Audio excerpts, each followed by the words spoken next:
Hello students, welcome to Azam classes. हम अपना chapter पढ़ रहे थे accounting for share capital. Accounting for share capital क्या होता है, क्या उसकी थ्योरी होती है, ये बात मैंने आपको अपनी फर्स्ट क्लास यानी इस चैप्टर का जो फर्स्ट पार्ट था उसके अंदर मैंने आपको बता दिया था।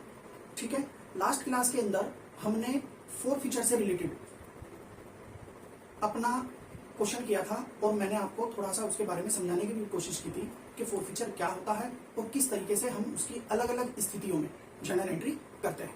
अगर आपने पहले पिछली वीडियो नहीं देखी है तो प्लीज आप एक बार जाकर के पीछे की वीडियोस को देखिए, तो आपको पता लग जाएगा कि किस तरीके से फोर फीचर की जर्नल एंट्रियां होती हैं, कंपनी क्या होता है, किस किस तरीके से हम किस किस स्थिति के अंदर इसकी जर्नल एंट्री किस तरीके से हम करते हैं और क्या इसका अकाउंटिंग ट्रीटमेंट होता है। आज की क्लास के अंदर हम बात करेंगे रीइशू ऑफ फॉरफिटेड शेयर, यानी जो हमारे फॉरफिटेड शेयर थे, जो कंपनी ने शेयर को जब्त कर लिया था, आज हम उन्हीं शेयरों को फिर दोबारा मार्केट के अंदर क्या करेंगे, इशू करेंगे। तो उस कंडीशन को कहा जाता है रीइशू ऑफ फॉरफिटेड शेयर।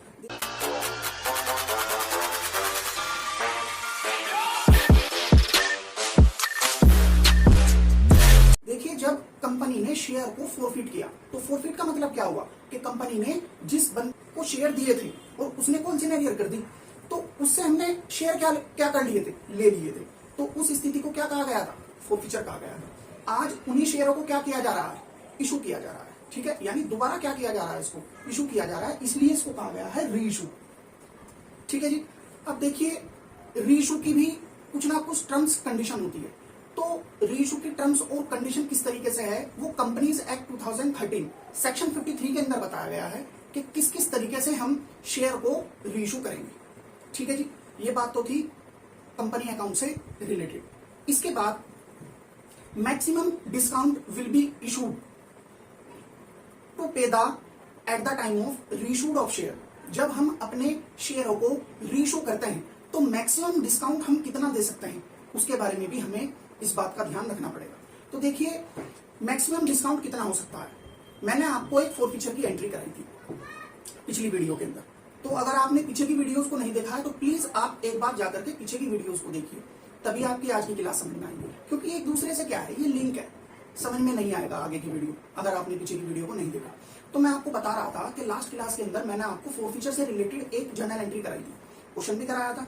तो उस जर्नल एंट्री के अंदर क्रेडिट साइड के अंदर फोरफिचर क्या हो रहा था, क्रेडिट हो रहा था। ठीक है, और उसके सामने एक अमाउंट आई थी। जो वो अमाउंट है, हम मैक्सिमम डिस्काउंट उतना ही दे सकते हैं जितना फोरफिचर क्रेडिट हुआ है। ठीक है, एग्जांपल के तौर पर छोटा सा एग्जांपल है, फोरफिचर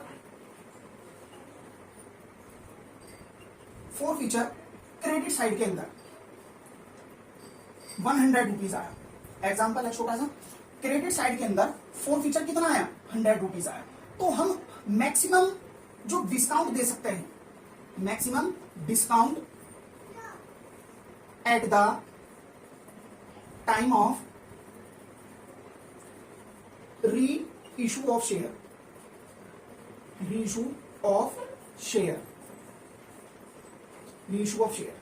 मैक्सिमम डिस्काउंट हम कितना ही दे सकते हैं, सिर्फ 100 रुपीज। ठीक है जी। अब वो हमें अकॉर्डिंग टू क्वेश्चन देखना पड़ेगा कि कितनी हमारी क्रेडिट साइड में फोरफिचर क्रेडिट हो रहा है। जितना भी क्रेडिट होगा सिर्फ और सिर्फ हम मैक्सिमम उतना ही दे सकते हैं। बाकी हमें क्वेश्चन के अकॉर्डिंग चलना पड़ेगा कि क्वेश्चन किस तरीके से क्या कह रहा है, उसी के ही अकॉर्डिंग हमें क्या करना पड़ेगा, काम करना पड़ेगा। ये था डिस्काउंट से रिलेटेड बात जो कि हमें कंपनीज एक्ट के अंदर बताई गई है। ठीक है, इसके अलावा देखिए, रीइशू शेयर जो रीइशू हो सकते हैं, फोरफिटेड शेयर जो रीइशू हो सकते हैं वो 3 तरीके से हो सकते हैं, at par, at premium, at discount. ठीक है, एट पार किस तरीके से जर्नल एंट्री होगी रीइशू की, वो भी मैं आपको बताऊंगा। एट प्रीमियम किस तरीके से होगी, वो भी मैं आपको बताऊंगा। एट डिस्काउंट किस तरीके से होगी, वो भी मैं आपको बताऊंगा। ठीक है, तो बात करते हैं हम इसकी जर्नल एंट्री की। तो फोरफिटेड शेयर 3 तरीके से क्या हो सकते हैं, रीइशू हो सकते हैं। अब तीनों कंडीशन किस तरीके से होंगी, एट पार भी हो सकती है, एट डिस्काउंट भी हो सकती है और एट प्रीमियम भी हो सकती है। तीनों कंडीशन के अंदर जर्नल एंट्री किस तरीके से बनेगी वो देखते हैं। देखिए, अगर फोरफिटेड शेयर रीइशू हो रहे हैं at par, at par reissue हो रहे हैं, तो उस कंडीशन के अंदर रीइशू की एंट्री होगी bank account debit, bank account debit to share capital account, being share reissue,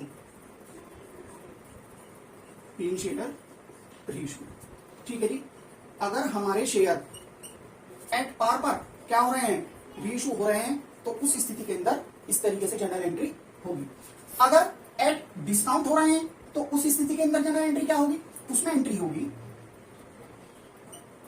bank account debit, bank account debit, forfeited share account debit, forfeited share account debit to share capital account, to share capital account being share reissue, ठीक है जी। अब last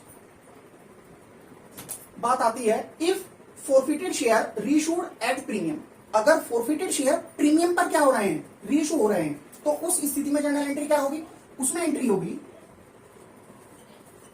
bank account debit, bank account debit to share capital account, share capital account to securities premium reserve account, bank account debit to share capital account to securities premium reserve account, ठीक है जी।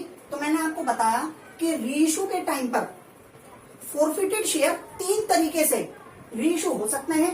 At par होंगे तो general entry इस तरीके से होगी, at discount होंगे तो जनरल एंट्री इस तरीके से होगी। इसके अलावा अगर एट प्रीमियम रीइशू हो रहे हैं तो जनरल एंट्री कुछ इस तरीके से होगी। एक और बात देखिए, जब हम अपने फोरफिटेड शेयर को रीइशू करते हैं, फोरफिटेड शेयरों को रीइशू करते हैं, तो उसके अंदर कुछ ना कुछ बैलेंसिंग फिगर के अंदर, फोरफिचर के अकाउंट के अंदर कुछ ना कुछ हमारा बैलेंस बच जाता है। देखिए, जब हमने शेयर फोरफिट करे थे तो फोरफिचर की अमाउंट क्या हुई थी, क्रेडिट। जब हमने रीइशू किया तो फोरफिचर की अमाउंट क्या हो रही है, डेबिट, ये हो रही है डेबिट, ठीक है। तो इस स्थिति के अंदर कुछ ना कुछ बैलेंसिंग फिगर के अंदर क्या बचेगा, हमारा अमाउंट बचेगी। तो उस अमाउंट को हमें कैपिटल रिजर्व में क्या करना पड़ता है, ट्रांसफर करना पड़ता है, ठीक है जी। अब उस कैपिटल रिजर्व को ट्रांसफर करने की एंट्री क्या होगी, आइए उसको समझते हैं। Transfer of balance of forfeited amount. अब इस स्थिति के अंदर जब हम अपने फोरफिटेड अमाउंट को कैपिटल रिजर्व में ट्रांसफर करेंगे तो उसकी जनरल एंट्री होगी forfeited share account debit to capital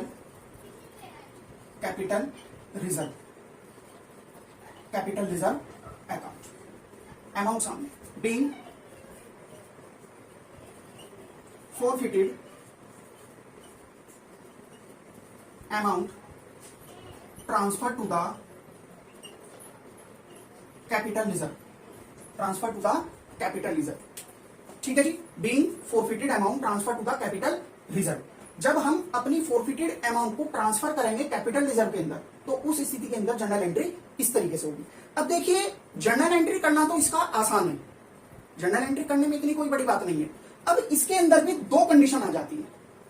अगर सारे के सारे फोरफिटेड शेयर रीइशू हुए, अगर सारे के सारे फोरफिटेड शेयर रीइशू हुए तो फिर तो हमें कुछ करने की जरूरत ही नहीं है।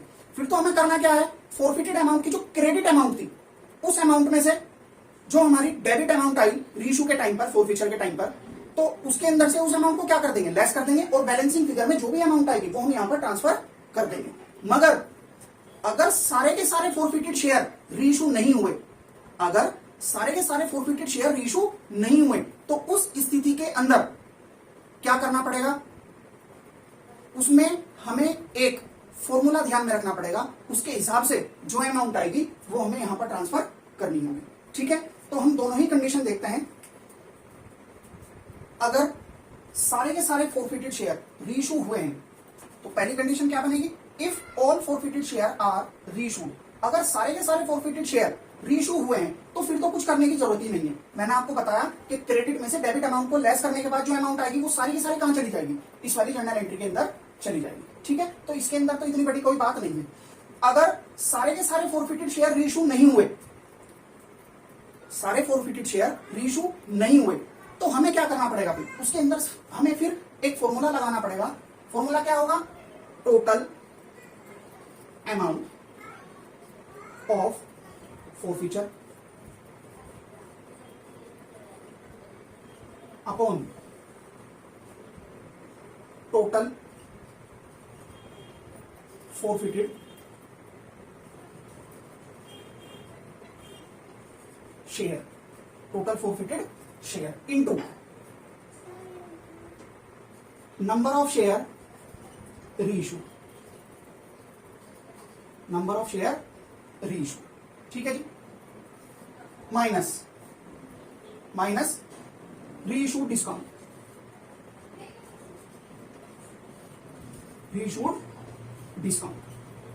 ठीक है जी। क्या फॉर्मूला होगा? टोटल अमाउंट ऑफ फॉरफीचर, जो भी हमारी फॉरफीचर के टाइम पर फॉरफीचर क्रेडिट हुआ है, जितनी भी वो अमाउंट है वो सारी की सारी यहां पर रखी जाएगी। टोटल फॉरफिटेड शेयर, जितने शेयर फॉरफिट हुए उससे उसको क्या कर दो, डिवाइड कर दो और मल्टीप्लाई करा दो नंबर ऑफ शेयर रीइशू, जितने शेयर हमारे क्या हुए, रीइशू हुए हैं। ठीक है, डिवाइड मल्टीप्लाई करने के बाद जो अमाउंट आएगी उस अमाउंट में से रीइशू डिस्काउंट, जो रीइशू के टाइम पर फॉरफीचर के पास जो अमाउंट आई है उस अमाउंट को क्या करा दो, उसके अंदर से लेस करा दो, तो हमें पता लग जाएगा कि अमाउंट हमारी कैपिटल रिजर्व में ट्रांसफर होगी। ठीक है जी, तो ये इसकी कंडीशन थी। इसके बाद इसका एक क्वेश्चन देखते हैं। आज की क्लास के अंदर हम सिर्फ इससे रिलेटेड क्वेश्चन देखेंगे, जिसमें सारे के सारे फॉरफिटेड शेयर क्या होंगे, रीइशू होंगे। नेक्स्ट क्लास के अंदर हम इससे रिलेटेड क्वेश्चन देखेंगे, जिसके अंदर जितने शेयर हमारे फॉरफिट हुए उतने शेयर रीइशू नहीं होंगे। ठीक है, तो क्वेश्चन नंबर 46 मेरे पास जो बुक है वो टीएस ग्रेवाल की बुक है। A company issued 20,000 share of ₹100 each, payable of ₹25 per share on application, 25 per share on allotment and balance in 2 calls of ₹25 each। एक कंपनी है जिसने 20,000 शेयर इशू करे, 100 रुपए का एक, 25 रुपए एप्लीकेशन पर, 25 रुपए अलॉटमेंट पर और 25 रुपए की 2 कॉल बनाई, यानी फर्स्ट कॉल और फाइनल कॉल। ठीक है जी, अगर इतना ही क्वेश्चन पढ़कर हम इसकी एनालिसिस टेबल बनाते हैं तो किस तरीके से इसकी एनालिसिस टेबल बनेगी वो देखते हैं। एनालिसिस टेबल कैसे बनेगी? एप्लीकेशन पर 25, अलॉटमेंट पर 25, फर्स्ट कॉल पर 25 और फाइनल कॉल पर 25 रुपए। ठीक है, नेक्स्ट आगे क्वेश्चन के अंदर क्या कहा गया है? The company did not make the final call of 5 पर शेयर, यानी कंपनी ने जो फाइनल कॉल थी उस पर पैसा नहीं मंगाया। इसका मतलब यह है कि सिर्फ और सिर्फ फर्स्ट कॉल तक ही हमें क्वेश्चन को क्या करना है। ठीक है, हमें फाइनल कॉल की जर्नल एंट्री नहीं करनी। ठीक है, नेक्स्ट क्वेश्चन के अंदर क्या कहा गया है? All the amount was duly received, सारी की सारी अमाउंट रिसीव हुई with the exception of the amount due on the first call on 400 share held by mister Modi. सारी की सारी अमाउंट रिसीव हुई सिर्फ फर्स्ट कॉल पर छोड़कर। एक मिस्टर मोदी हैं, इनके पास 400 शेयर है। कितने शेयर है? 400 शेयर, और इन 400 शेयर पर इन्होंने पॉलिसी ने एरियर कर दी। कहां पर? फर्स्ट कॉल पर। फर्स्ट कॉल पर इन्होंने क्या करी? पॉलिसी एरियर करी। ठीक है जी, ठीक है। इसके बाद the board of director forfeited these share, board of director ने डिसाइड करा कि इन शेयरों को क्या कर दो, फॉरफिट कर दो, and subsequently reissued them at the rate 75 पर शेयर पेड अप। 75 रुपए का शेयर मांगते हुए 28,000 रुपीज में क्या कर दिए, इनको रीइशू कर दिए। जर्नलाइज द अबाउट ट्रांजेक्शन, हमें क्या करनी है, इसकी जर्नल एंट्री करनी है। ठीक है जी, तो सबसे पहले क्वेश्चन के अंदर हमें क्या करना है, एप्लीकेशन की जर्नल एंट्री करेंगे। जर्नल एंट्री जब हम करेंगे तो एंट्री होगी bank account debit to share application account, bank account debit to share application account. कितने शेयर हैं? 20,000 शेयर। कितने शेयर हैं जी? 20,000 शेयर। 20,000 शेयर के हिसाब से ही क्या होगी, जर्नल एंट्री होगी। तो 20,000 शेयर एप्लीकेशन पर कितना आया, 25। ठीक है जी, 20,000 इंटू 25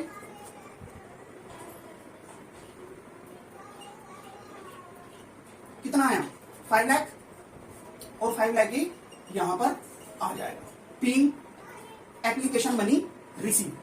ठीक है जी। नेक्स्ट जनरल एंट्री क्या होगी, एप्लीकेशन के अमाउंट को कैपिटल अकाउंट में ट्रांसफर करना। तो उसकी जनरल एंट्री होगी share application account debit, share application account debit to share capital account, share capital account.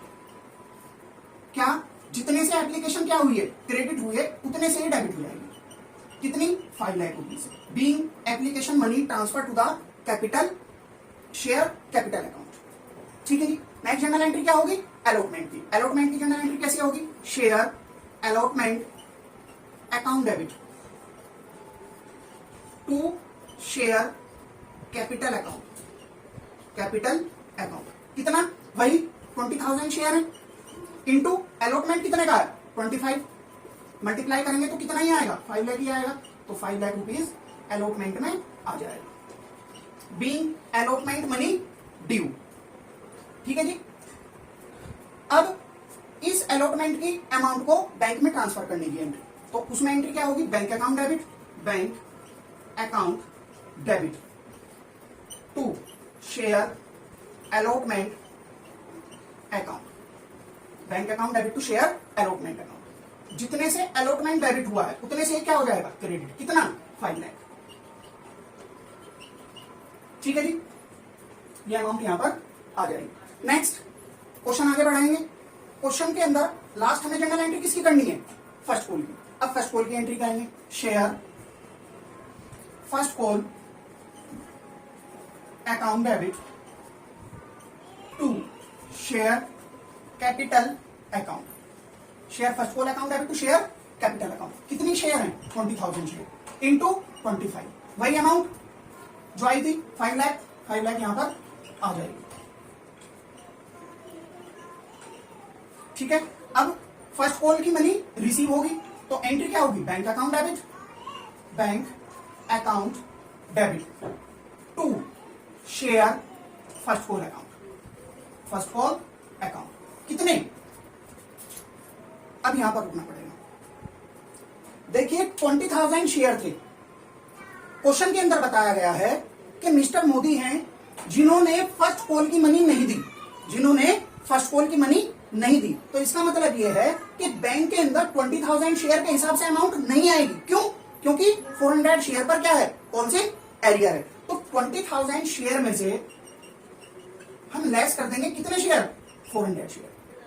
ठीक है। तो कितने आएंगे 19,600, 19,600 शेयर के हिसाब से बैंक में अमाउंट चली जाएगी। तो यहां आएंगे 19,600 शेयर इंटू 25, जो अमाउंट आएगी वो यहां पर आ जाएगी। देखिए इस जनरल एंट्री को करने का एक और तरीका है। अगर हमें कोलसिन एरियर का अकाउंट खोलना है, अगर हमें कोलसिन एरियर का अकाउंट खोलना है तो एंट्री किस तरीके से होगी, bank account debit, calls in arrear account debit to share first call account. First call के सामने 5 लाख, कोलसिन एरियर के सामने 400 इंटू 25, जो अमाउंट आएगी वो कोलसिन एरियर के सामने।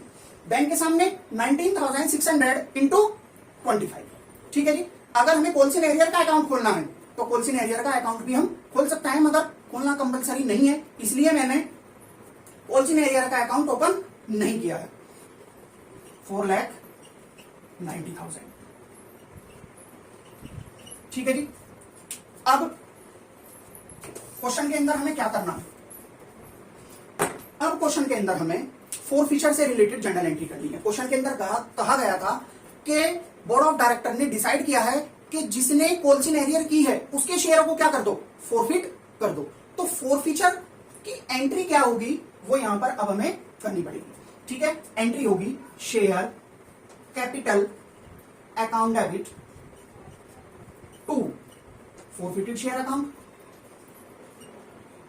Forfeited share account to share, कहां पर करिए इसने, कोलसिन एरियर फर्स्ट कॉल पर, तो to share first call account, first call account. ठीक है जी। फर्स्ट कॉल के सामने 400 शेयर हैं जो हमारे फॉरफिट हो रहे हैं। कॉल कितने की है 25 की, अमाउंट इसके सामने। ठीक है जी। 10,000 फोरफीचर के सामने जितने वो पैसे दे चुका। अब देखिए इस स्थिति के अंदर वो क्या दे चुका हमें, एप्लीकेशन भी दे दी, अलॉटमेंट भी दे दी। फर्स्ट कॉल पर ही तो उसने क्या करा है, कॉल सिनेरियर करा है, और फोरफीचर के सामने तो हम वो अमाउंट डालते हैं जितने वो पैसे दे चुका। और देने में कौन से दे दिए उसने, एप्लीकेशन और अलॉटमेंट, दोनों कितने की है 25 यानी 50 रुपए। यानी 400 शेयर के हिसाब से उसने हमें 50 रुपए दे दिए हैं। मल्टीप्लाई करके जो अमाउंट आएगी वो यहाँ 4 5 20 यानी 20,000। ठीक है जी, दोनों का टोटल 30,000 शेयर कैपिटल के सामने। ठीक है जी, being share forfeited, being share forfeited. ठीक है जी, इसके बाद मैं यहां से मिटा देता हूं। इसके बाद क्वेश्चन के अंदर कहा गया था कि जो ये फोरफिटेड शेयर हैं इनको 75 रुपए का शेयर मानते हुए 28,000 में क्या कर दिए, इनको रीइश्यू कर दिए। ठीक है, तो उस स्थिति के अंदर हम जर्नल एंट्री कैसे करेंगे। देखिए रीइश्यू के टाइम पर जर्नल एंट्री होगी इस स्थिति में bank account debit, forfeited share account debit, forfeited share account debit to share capital account. क्या कहा गया है क्वेश्चन के अंदर, 28,000 रुपीज में सारे के सारे शेयर क्या कर दिए, रीइश्यू कर दिए 28,000 में। तो इसका मतलब यह है कि बैंक के सामने कितनी अमाउंट आएगी 28,000, और 400 शेयर है। कितने शेयर है, 400 शेयर है। कितने रुपए में रीइश्यू करे, 75 में। कितने में, 75 में। 400 इंटू 75 कितना आएगा, 30,000। दोनों का डिफरेंस कितना, 2,000। यानी डिस्काउंट कितने का मिला उसको, 2,000 का। ठीक है जी, इसके बाद फिर मैंने आपको एक बात और बताई थी कि इस स्थिति के अंदर फोरफीचर के अंदर कुछ ना कुछ क्या बचेगा, बैलेंसिंग फिगर में अमाउंट बचेगी। तो उस स्थिति के अंदर हमें रिजर्व में अमाउंट ट्रांसफर करनी पड़ेगी। तो एंट्री क्या होगी, forfeited share account debit, forfeited share account debit to capital reserve account. कितना, फोरफिशर कितने से क्रेडिट हुआ, 20,000 से। कितने से क्रेडिट हुआ, 20,000 से। फिर फोरफिशर कितने से डेबिट हुआ, 2,000 से। कितने से क्रेडिट डेबिट हुआ, 2,000 से। तो 20,000 माइनस 2,000 कितना आया, 18,000। कितना आया, 18,000। तो 18,000 रुपीज हमारे कैपिटल रिजर्व में अमाउंट ट्रांसफर हो जाएगी, being forfeited amount transfer to the capital reserve account. ठीक है जी, कुछ इस तरीके से जर्नल एंट्री होगी। इसके अलावा नेक्स्ट क्वेश्चन के अंदर हम जो हमारे इससे आगे का क्वेश्चन है उससे रिलेटेड क्वेश्चन देखेंगे। अब इसके अलावा मैं आपको एक और इंफॉर्मेशन देना चाहता हूं। प्ले स्टोर पर हमारी एक एप्लीकेशन है जिसका नाम है आजम क्लासेस।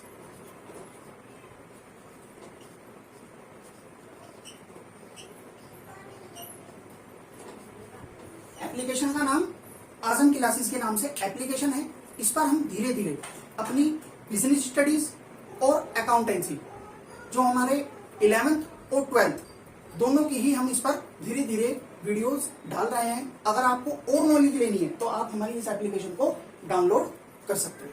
ठीक है जी, इसके अलावा अगर आपको हमारी वीडियो अच्छी लगी तो लाइक करें, शेयर करें और सब चैनल को सब्सक्राइब करें। इसके अलावा एक और बात, अगर आप हमारी वीडियो फेसबुक पेज पर देख रहे हैं तो हमारे पेज को फॉलो करें, शेयर करें। एक और छोटी सी इंफॉर्मेशन, अगर आप हमारी लाइव क्लासेस लेना चाहते हैं तो नीचे डिस्क्रिप्शन के नीचे हमारी वेबसाइट से रिलेटेड लिंक पड़ा हुआ है। एक बार आप हमारी वेबसाइट पर जाकर विजिट करें तो आपको पता लग जाएगा कि हम किस तरीके से ऑनलाइन क्लासेस लेते हैं। ठीक है, बस आज की वीडियो यहीं पर ही रखते हैं। Thank you.